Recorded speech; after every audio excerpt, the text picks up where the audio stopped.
You have probably seen it by now, either on some trending reels or on trending videos on YouTube.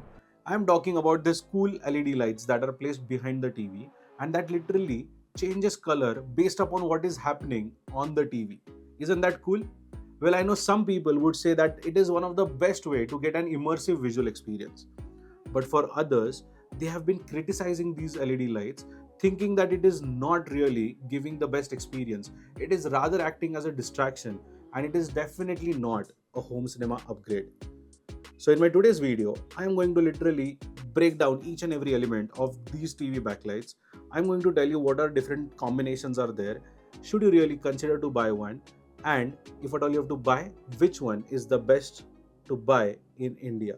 Now, first of all, let us first understand that why is this trend really picking up for these cool TV backlights? Well, the very first impression of any TV backlight, which specially changes color according to what happens on the screen, is a wow factor. It is something that is visually very, very appealing, and that is the only reason why it is trending right now to a great level. Now, there are three ways in which you can achieve this. The first way is with a camera. Now, in a camera based system, there's a camera that is actually placed on the top. It identifies the entire surface of your TV, and then based upon those areas where you have whatever colors, it is going to shine those colors on the LED lights behind. So this is a camera based system. Then comes the second system, which comes with a sync box.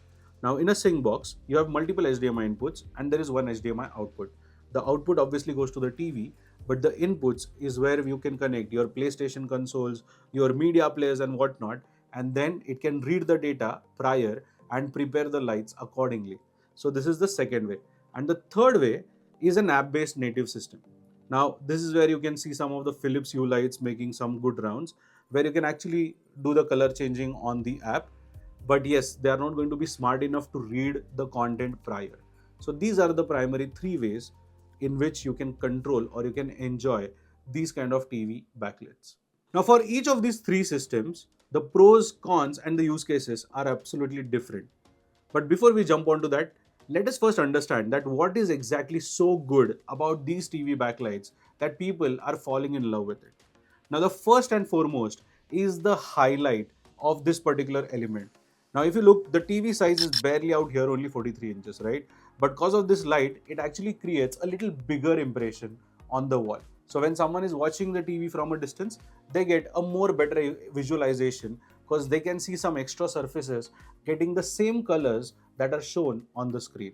So that's the very first advantage about this particular system. The second advantage of a TV backlight is obviously that it reduces the harsh contrast, especially on a bright TV in a dark room. Now, it's a worst combination.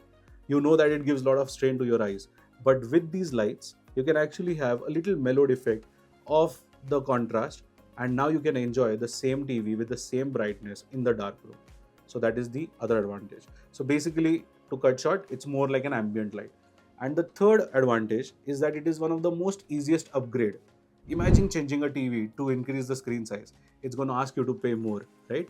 Jumping from 55 to 65, the jump of that 10 inches is almost close to a lakh of rupees when you look at some premium models. But with these backlights, you can actually extend that 10 inches viewing space with regards to the lights. Maybe not with regards to the image over there, but it can definitely have some spillover on the wall. So these are the three advantages of any of these three systems of backlight LED TV. Now let us look at the downsides of these LED lights. Well, first and foremost, it is not for purists. Purists are the ones who are literally craving for a nice home cinema experiences in their very well calibrated TV or a projector screen system. So if you are going to connect these LED lights, you are going to get only and only distraction. You will not probably enjoy these LED lights. They will look nice for fun, but from a home cinema point of view, it is not going to be a great upgrade. The second, now this second point is going to be different in all the three systems that we spoke of. The first system that I'm going to talk about is the camera system. Now the camera system's downside is that the camera is going to be slow in reacting to all the surfaces, especially if you're looking at a 75 or 85 inches or anything beyond that. Then over a period of time, the camera's reading can get slow and that can hamper the entire light experience. Like on the TV, you can see that the colors are changing, but probably the reflection of that light will come in a little late. So if that happens over a period of time, it can spoil the experience for you.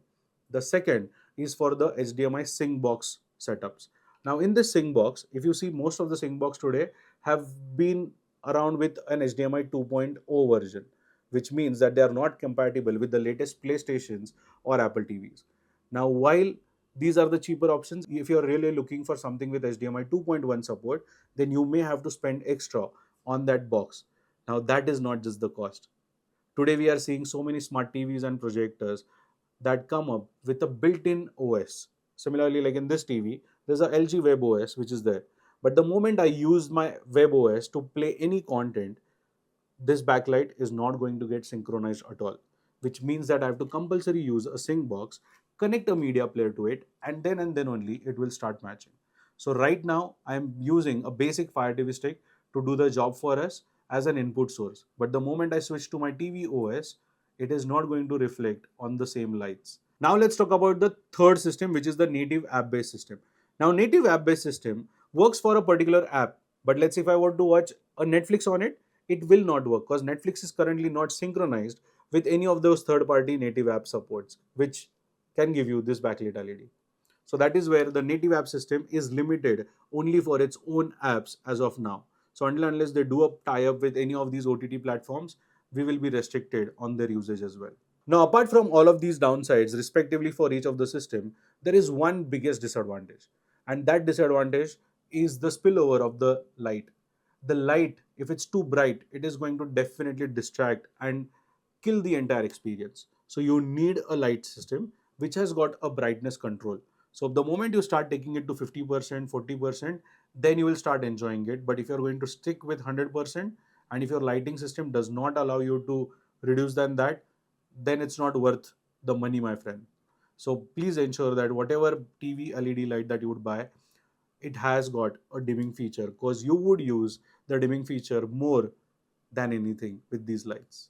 Now let us understand that what is the ideal TV brightness that you need to consider while installing these LED lights, and what are the room conditions that work in the favor of putting these LED lights. Now first and foremost, the room has to be dark or moderately lit. If it's a very bright room and if you're going to use any of these lights, it's not going to do a job for you. So your viewing hours, even if you're using it in the living room and it has got some light coming in during the daytime, it would be best used during the late evening hours when the ambient light is almost cut to very minimal level. Then and then only you'll be able to enjoy these lights. Talking about the TV brightness, anything from 200 to 500 nits is a good brightness of a TV. But let the TV's brightness not be maxed out. You should not use the TV on a very bright torch mode or a vivid mode where you will kill the entire experience of these LED lights. So it has to be ideally on a movie, filmmaker or a cinema mode to really enjoy those lights. Then comes the wall surfaces.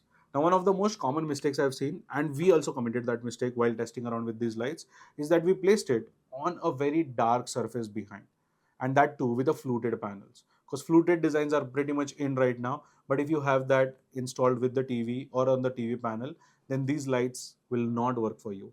You need something which is very light in color. You need something which is very plain around the TV so that the light spreads evenly. Like even this surface, we are not fully happy about it, but yeah, this is the best that we had already in our interiors, so we had to play around with it. But the light color definitely gives you some reflection of this LED lights. Otherwise, a dark color would have totally killed it. Plus, you need to have matte surfaces. A glossy finish or a marble finish behind is not going to work for you with these TV LED lights. So make sure to have your room conditions checked prior to buying these LED lights. Now let's talk about the available brands for LED lights in India. Well, first and foremost is the Philips light. Now Philips has both the versions. They have got the Sync Box version as well as they have got the native app-based version. You can buy either based upon what media source you are using. If it's a TV, then stick with the Philips U-Sync. If you are going to use it with an external media player, then buy the Sync Box. Similarly, the other brand that we promote a lot because we have got fantastic results with it is the Govi light. Now these are the two models in Govi, one which is camera based, one which is with the Sync Box. Based upon the media source, you can again select either of these two, but they have been one of the pioneers in the TV sync LED light market. So Govi is one of the names which has even created tons of videos for you to test around, and we have literally used them and they give fantastic results. The third light that I can think of is fancy LEDs. Now, fancy LEDs are not regularly available in India. So, in case they are not, you might have to ask your friends and relatives for a favor so that they can bring it in for you. And then the next one that we can see right now live here is a brand on Amazon.in, and that is Mitsuko. Now, this is one brand that we just randomly popped up on while our searches. And then we saw that, okay, it has got some sync box which is HDMI 2.1 compatible. So we thought of buying one in and trying and testing it out. So yeah, this is right now in live working condition. One of the feedbacks though is that it has a little laggy experience. It is not as fast as the Govis are. They are really one of the best. But yeah, they do a decent job for a fairly one third price of Govi. So if you're looking for a budget solution, Mitsuko is the option that you can think of. Now, all of these links I'm going to share in the description, so please check that so that you can place your orders for either of these. Now, they work according to the TV size. So they have got a fixed TV size range which you can buy. For instance, they are 55 to 65, 65 to 75, 75 to 85, and there are some models which go even up to 100, 120 inches, which are not primarily for TVs but more for a projector screen experience where the screens are going to be around that size. Now, another factor that you have to always keep in mind is that the TV cannot be extremely close to the wall. You need to have at least 5 to 6 inches gap so that you give enough room for the light to spread across on the surface at the back. So all these lights need that, irrespective of what system you are using, which brand you are using. This gap is mandatory. Okay, now let's come to the final conclusion. Who should really buy it and who can probably skip it? Well, for the first people who should really buy it, well, first and foremost, if you love visual immersion, this can be a good option. Second is if you are too much into anime, sports, gaming, casual movies and concerts, then these additional lights that are going to spill over look very, very nice. Third is if your room is dim, definitely worth considering. And lastly, if you have got a plain wall surfaces and if you want to create that nice wow factor without having to spend extra on the TV size, then please buy these lights. Now let's talk about who should really skip it. Well, first and foremost, if you're looking for a picture accuracy without any distraction, these lights are definitely not for you. Second is for the people who are looking to create a nice dedicated cinema room experiences. These lights are again not for you. Third is for people who are going to use it during daytime with so much of ambient light as well as sunlight coming into the house. This light is not for you. Now, with that, I hope you realize the importance of these lights. You know where to use it, where not to use it. And if you've got any more further queries on these lights, feel free to put them down in the comment section. Also, to those of you who have already used these lights or have got some experience with this, I am open to hearing your answers and your feedback on it. So please feel free to share that in the comment section. And I, Tanmay Mehta, your home cinema consultant or home theatre wale bhaiya, will share some more amazing videos in the next week. So don't forget to hit the subscribe button. Thank you so much for watching.